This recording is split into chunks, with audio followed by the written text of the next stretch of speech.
Hi friends, இது சுமிpokkisham. எல்லாரும் எப்படி இருக்கீங்க? நல்லா இருக்கீங்களா? இன்றைக்கி நம்ம வந்து புது வீட்டுக்கு போய் க்ளீன் பண்ண போகலாம் அப்படின்ட்டு இருக்காங்க. அதுக்கு முன்னாடி நான் அங்கே லஞ்சு ரெடி பண்ணது அவங்கக்கிட்ட ஷேர் பண்ணுறேன்.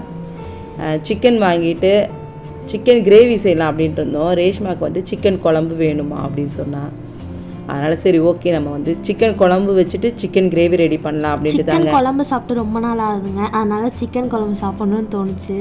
சிக்கன் குழம்பு ரொம்ப சூப்பராக தானேங்க இருக்கும். நான் இந்த தடவை வந்து சிக்கன் குழம்பு வந்து வதக்கி அரைச்சிட்டு தான் நான் வந்து சிக்கன் குழம்பு ரெடி பண்ணேன். சிக்கன் கிரேவி ரெடி பண்ணிவிட்டு வெங்காயம் தக்காளி எல்லாத்தையும் வந்து வதக்கிட்டு நம்ம வந்து சிக்கன் குழம்பு வைப்போம்ல, அந்த மாதிரி நான் ரெடி பண்ணேன். பட்டை, கிராம்பு, வெங்காயம், தக்காளி, இஞ்சி பூண்டு பேஸ்ட் எல்லாம் சேர்த்துட்டு நம்ம வந்து தேவையான அளவு மிளகாய்த்தூள், மல்லித்தூள் சேர்த்து நம்ம வந்து அரைச்சிட்டு நம்ம வந்து மிக்சியில் அரைச்சிட்டு குழம்பு கூட்டி விட வேண்டியதாங்க. இதிலே வதக்கியும் செஞ்சுக்கலாம். மிளகாத்தூளும் மல்லித்தூளும் இதோட சேர்த்து நீங்கள் வதக்கிட்டும் நீங்கள் வந்து மிக்சியில் நம்ம வந்து நைஸாக அரைச்சிட்டு குழம்பு வைக்கலாம். இல்லைனா நான் வந்து வதக்கிட்டும் நீங்கள் செய்யலாம். நான் வந்து வதக்கிட்டு மிளகாய்த்தூள், மல்லித்தூள் சேர்த்துட்டு செஞ்சேன். இப்படியும் செய்யலாம். நீங்கள் வந்து மிளகாய்த்தூள், மல்லித்தூள், மஞ்சத்தூள்லாம் சேர்த்து வதக்கிட்டும் செய்யலாம். அப்படி தான் நான் ரெடி பண்ணிகிட்ருக்கேன். முருங்கைக்காய் போட்டு இதுக்கு செஞ்சால் ரொம்ப நல்லாயிருக்குங்க. ஆனால் எனக்கு அப்போ முருங்கைக்காய் கிடைக்கல. அதனால் நான் வந்து சிக்கன் குழம்பு மட்டும், வெறும் சிக்கன் மட்டும் போட்டு தான் நான் வந்து குழம்பு ரெடி பண்ணேன். இந்த மாதிரி நம்ம வந்து செய்யும்போது இட்லிக்கு ரொம்ப நல்லாயிருக்கும். ஏன்னா வெங்காயம், தக்காளி எல்லாமே உங்களுக்கு அரைச்சிடுறோம் பார்த்தீங்களா. அரைச்ச பிறகு உங்களுடைய குழம்பு வந்து நல்லா கொஞ்சம் திக்னஸ்ஸாக இருக்கும். அது வந்து உங்களுக்கு சாத்துக்கு போட்டு சாப்பிட்டுக்கலாம், இட்லி தோசைக்கெலாம் சாப்பிட்லாம், சப்பாத்திக்கு ரொம்ப நல்லாயிருக்கும். பார்த்திங்கன்னா நம்ம ரேஷ்மா தாங்க இந்த துணியெல்லாம் மடித்து வச்சுருக்கா. நான் அங்கே சமைச்சிட்டு இருக்கும்போதே எனக்கு ரேஷ்மா வந்து நிறைய ஹெல்ப்ஃபுல்லாக நிறைய வேலை இப்போ பார்த்து கொடுக்குறா. ஆனால் ஒரே ஒரு வேலை தான் ரேஷ்மாவுக்கு பிடிக்காது, கூட்டுற வேலை. மற்றபடி இந்த மாதிரி துணி மடித்து தர்றது அதெல்லாம் வேலையெல்லாம் பார்த்துருவா. பார்த்திங்கன்னா எல்லா துணியும் அவள் மடித்து பெட்டெல்லாம் க்ளீன் பண்ணிவிட்டு எது எங்கே வைக்கணுமோ அதெல்லாம் அங்கங்கே கரெக்டாக அந்தந்த ஸ்பேஸில் வந்து வச்சுருவா.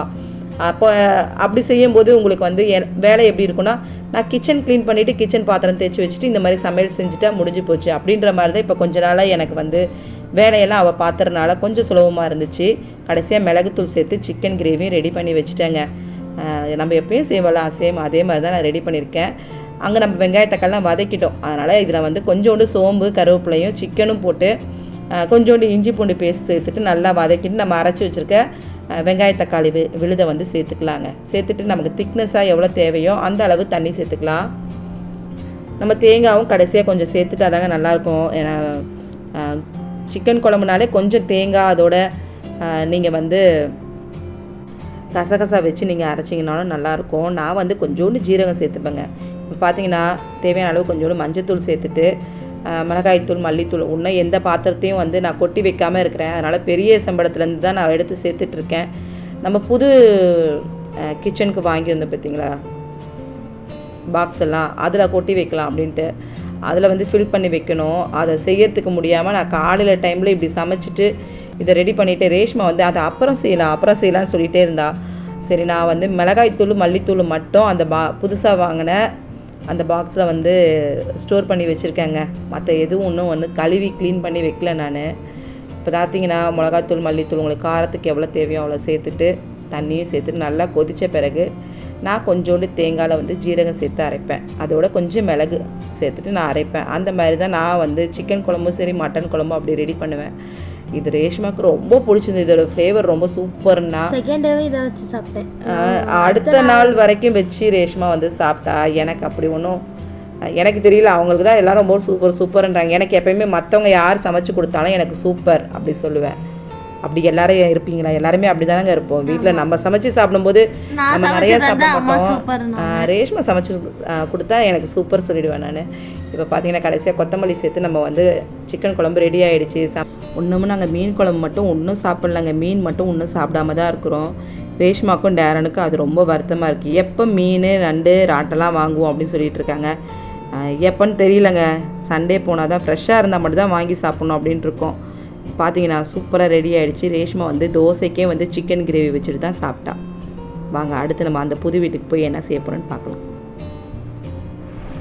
ஹாய் ஃப்ரெண்ட்ஸ், இது சுமிpokkisham. எல்லாரும் எப்படி இருக்கீங்க? நல்லா இருக்கீங்களா? காலையிலே பார்த்துருப்பீங்க மடன் சமையல் ரெடி பண்ணிட்டேன். ரேஷ்மாவுக்கு பிடிச்ச சிக்கன் தான் இன்றைக்கி ரெடி பண்ணியிருக்கேன். செஞ்சுட்டு கிச்சன் எல்லாம் க்ளீன் பண்ணிட்டாங்க. ரொம்ப க்ளீனாக இருக்குது கிச்சனு. கிச்சன் வந்து ரொம்ப க்ளீன் பண்ணியாச்சு. நம்ம வந்து இப்போ என்ன செய்ய போகிறோன்னா வேறு வீடு சேஞ்ச் பண்ண போகிறோம். அதுக்காக நான் எல்லாம் எடுத்து வச்சுருக்கேன். கார்பெட்,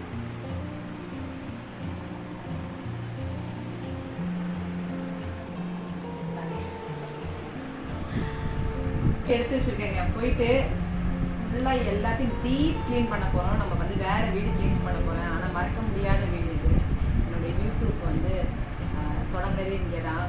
ரொம்ப நல்ல ஒரு என்னோட ஃபேவரட்டான கிச்சன் அந்த கிச்சன். ஆனால் நம்ம இப்போ வந்து வீடு பத்தலைங்க. எல்லாம் வந்து தங்கக்குள்ள யாரும் வந்தாலும் சரி ஹாலில் தான் இடம் இருக்குது. மற்றபடி எங்கேயும் ரூமில் இடம் கிடையாது. ரேஷ்மா டாருக்கு வந்து கொஞ்சம் ஸ்பேஸ் வந்து பெருசாக வைங்க. எனக்கே வந்து அப்படி தாங்க இருக்குது. மைண்ட் ரொம்ப ஃப்ரீயாக ரொம்ப சின்ன வீட்டுக்குள்ள உட்காந்துட்டு இருக்க மாதிரி இருக்குது. சரி கொஞ்சம் பெரிய வீடாக பார்க்கலாம். அப்படி தான் பெரிய வீடு பார்த்துருக்கோம். சரி பின்னாடிலாம் கார்டன் வச்சு செடிலாம் வைக்கணும் அப்படின்ற ஒரு மைண்டில் இருந்துச்சு. சேம் அதே மாதிரி நான் ப்ரேயர் பண்ணியிருந்தேன். அதே மாதிரி எனக்கு வந்து வீடு வந்து கிடச்சிருக்கு. கொல்லை பக்கம் இருக்கணும் அப்படின்னு நான் நினச்சேன். அதே மாதிரி கொல்லை பக்கமும் எனக்கு இருக்கிற மாதிரி எனக்கு வீடு கிடச்சிருக்குங்க. அந்த வீடு தான் க்ளீன் பண்ண போகிறோம். வாங்க நம்ம வந்து பார்க்கலாம். பார்த்தீங்கன்னா நானும் ரேஷ்மாவும் தண்ணி பாட்டில் அப்புறம் அந்த கட்டப்பையில் எது எது தேவையோ எல்லாம் எடுத்துக்கிட்டோம்.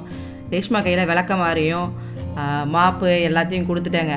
தூக்கிட்டு வா அப்படின்னு சொல்லிட்டு. வண்டி இருக்கிறனால ரொம்ப சௌரியமாக இருக்குது. அப்படி தான் எங்கள் பாபா வந்து அன்னைக்கு ஒரு நாள் அவருடைய வேலைகள் வந்து கொஞ்சம் ஃப்ரீயாக இருந்தாருன்னு எனக்கு வந்து அப்போ லோக்கல் ஹாலிடே விட்டுருந்தாங்க.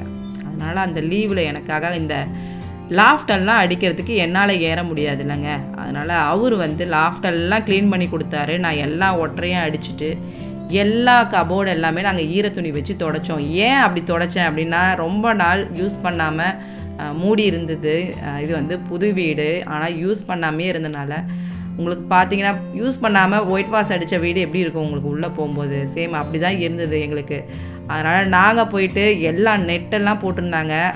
கொசு வலைக்கு நெட்டெல்லாம் போட்டிருந்தாங்க. எல்லாத்தையும் அலசி கிளசி எல்லாத்தையும் ஒற்றை அடித்து எல்லா டோர் எல்லாமே நாங்கள் வந்து க்ளீன் பண்ணி அப்படி தான் இந்த வீட்டுக்கு வந்து நாங்கள் வந்தோம்.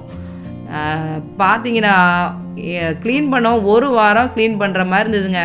இன்றைக்கி க்ளீன் பண்ணோம். திருப்பி பார்த்தீங்கன்னா டிவி செட் பண்ணுறது அப்புறம் இன்னும் எங்கெங்கே டியூப் லைட்லாம் எதுவுமே இல்லை. எனக்கு எல்லாமே குண்டு பல்பு தான் போட்டிருந்தாங்க. ஏன்னா ஒரு ஃபேமிலியாக வந்து இருக்கும்போது தான் அதோடைய தேவைகள் என்னன்றது தெரியும். அப்படி தெரியாமல் இருந்தது. இங்கே வீட்டில் பார்த்தீங்கன்னா இங்கே லைட் இல்லை, எந்த லைட் சுவிட்சு எதுவுமே தெரியலன்னு சொல்லிட்டாரு ஓனரே. அவரே எங்ககிட்ட வந்து நீங்கள் கொஞ்சம் அதை மட்டும் பார்த்துக்கிங்களேன் அப்படின்னு சொல்லிட்டாரு. ஓகே நாங்கள் பார்த்துக்குறோம் அப்படின்னு சொல்லிட்டோம். அப்படி தான் பார்த்தீங்கன்னா இப்போ நாங்கள் இதெல்லாம் க்ளீன் பண்ணிடுறோம் பாருங்கள். அதுக்கப்புறமா திருப்பி எலக்ட்ரிஷியனை கூப்பிட்டு எந்தெந்த சுவிட்சுக்கு எது கனெக்டிங் எதுவுமே எங்களுக்கு தெரியல. அதெல்லாம் நாங்கள் செக் பண்ணோங்க. அப்படி தான் நாங்கள் செக் பண்ணி வந்தோம். டோரெல்லாம் நான் வந்து தொடச்சி எடுத்தேன். எல்லாமே வந்து அப்படியே தூசி பிடிச்ச மாதிரி தான் இருந்தது. ஈரத்துணி வச்சுட்டு எல்லாத்தையும் க்ளீனாக நான் வந்து டீப் க்ளீன் நாங்கள் பண்ணோம். ரேஷ்மாவும் நானும் சேர்ந்து எங்கள் பாபாவும் சேர்ந்து எல்லாருமே இதை செஞ்சோம். ஆனால் டைம் ஓடிக்கிட்டே இருந்ததுங்க. வேக வேகமாக அங்கேயும் நம்ம சமைச்சிட்டு வேக வேகமாக இங்கே வந்துட்டு இதையும் செய்கிறோம்.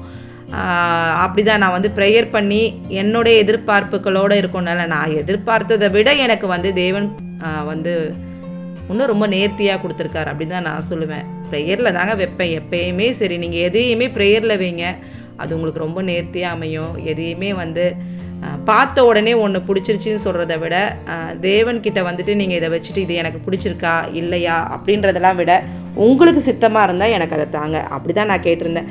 போய் அப்படியே வீடெல்லாம் தேடி அப்படிலாம் பார்க்கவே இல்லை. முன்னாடியிலேருந்தே சொல்லிகிட்டு இருந்தோம். எங்களுக்கு தெரிஞ்சு ஒரு 6 மாதமாகவே நாங்கள் வீடு வந்து சேஞ்ச் பண்ணலாம் அப்படின்னு சொல்லிகிட்டு இருந்தோம்.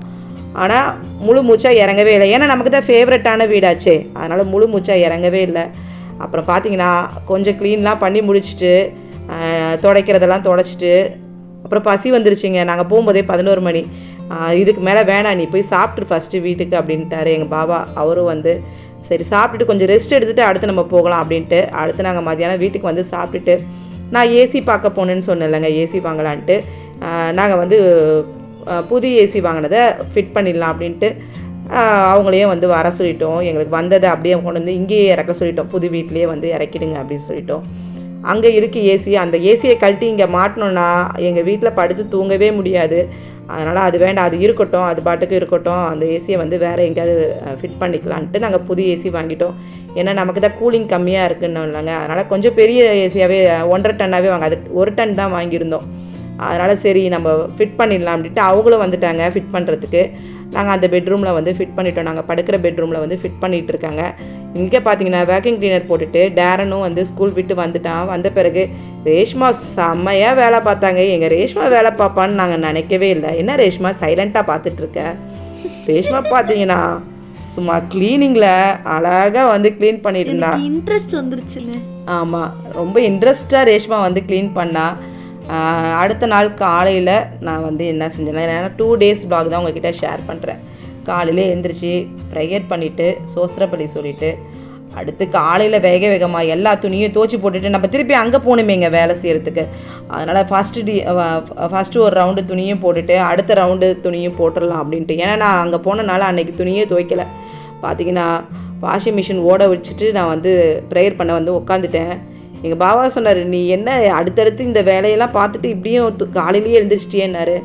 இல்லை நான் வந்து ப்ரேயரை விடவே கூடாது என்னங்க, அது கண்டிப்பாக. ஏன்னா எல்லாமே ப்ரேயரில் வச்சு தான் எனக்கு இன்றைக்கி வரைக்குமே நான் எந்த மனுஷனையும் நம்பி இன்றைக்கி வரைக்கும் நான் கிடையாது. என்னுடைய தேவனை மட்டும்தான் நான் நம்புகிறேன்.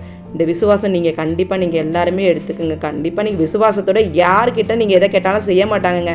நீங்கள் ஏசப்பா கிட்ட கேளுங்க, தேவன் கிட்ட கேளுங்க, அதிகாலையில் எழுந்திரிச்சு கேளுங்க.